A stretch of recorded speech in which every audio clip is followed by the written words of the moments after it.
Machielo nyakora mag Joang County Masiaya, Gavana Masiaya James Orengo olero ni sirkande biro tiyo kod jochiw thieth neno ni giyudo gigo madwarore mondo gita chenro mag timo pim mar tuo kansa ne jodak Masiaya. Kane oloso e nyasi mar yango chenro no mano mar pim mar kansa mane obagi min ute governors mantiere alwora ma Nyanza. Orengo puoyo chenro makamano ka owacho ni mano biro duoko chien tuoche makamago. Jotelo go bende ne ojiwo chanjo mar HPV mano mageng'o kansa mar dhood nyodo. Mano korka kore to jaod Gavana Orengo mano Beti Murungi olero ni jood bura ma county no owinjo twagi makare kaka onego tiek weche makamago. It's been already adopted by the county governments and it's a multi-sectoral program.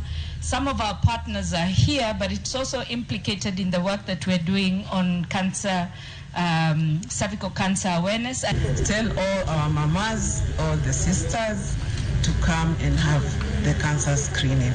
For our children, it's a must that they should have it. Between the age of 10 and 14, please bring them forward.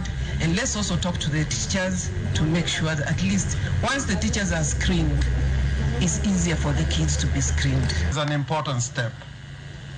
And the awareness created even by having this event today is great because there are people from all the sub-counties. In fact, I can assure you, the first ladies, that there's a representative from almost every ward, every sub-location in Siaya.